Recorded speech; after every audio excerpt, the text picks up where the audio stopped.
Chinese came out first with their version of the story. This is our report featured on 60 Minutes. It gave us a rare chance to take a closer look at how American TV's so-called investigation is really just an anti-China hit job. It's been called the most dangerous conflict. 4 or 5 different Chinese boats surrounding us at the moment. The CBS crew didn't tell the full story about what happened on August 19th. The narrative crafted by some in the West portrays China as an aggressor. The Chinese Coast Guard ship jammed into the Philippines' starboard quarter. But that's far from the truth. Check out this video. This is Philippine vessel 4411. Look, it cuts right in front of the Chinese Coast Guard ship. The Chinese crew had to throw out foam boards trying to prevent damage. But it was too late. Boom, the two ships collided. Yet in the Western media version, it's always China's fault. What they won't tell you is this one. Another Philippine vessel, 4410, made an even more deliberate move, ramming straight into China's ship. The 60 Minutes report has been strategically twisted to fit an anti-China agenda. The Philippines has exclusive economic rights. They opened by mentioning the 2016 International Tribunal and the so-called Exclusive Economic Zone, or EEZ, but conveniently left out this tribunal was a sham, having no connection to the International Court of Justice and set up by the Philippines, with judges arranged by former Japanese ambassador to the US and the notorious right-wing Japanese military figure Xianbe Reef. CBS also mentioned that Xianbe Reef or Sabina Shoal is closer to the Philippines and about 660 nautical miles from China.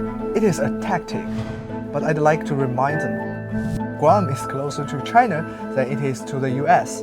Just being close to something doesn't mean you can claim it as yours.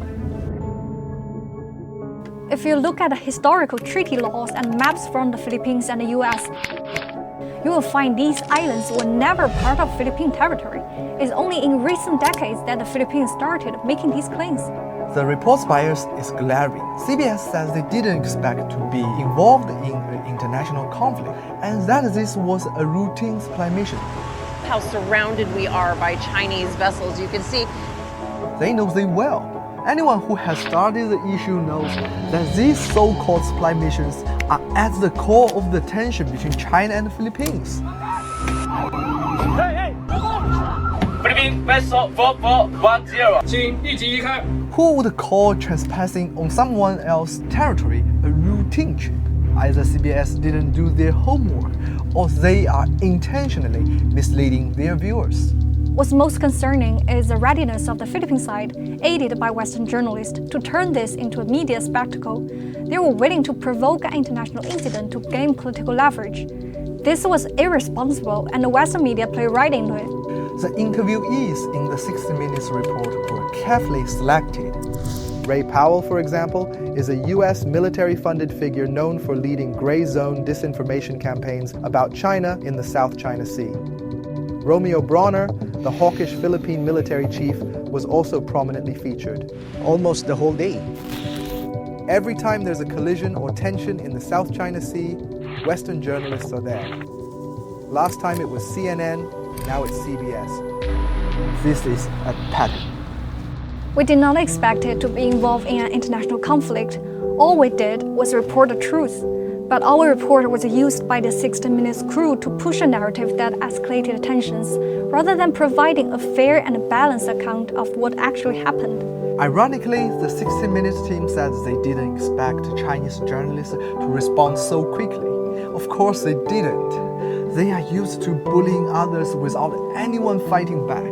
But this time, China responded and it upset their narratives of Western hegemony. And that's exactly what we are here to do. Challenges one-sided story being told.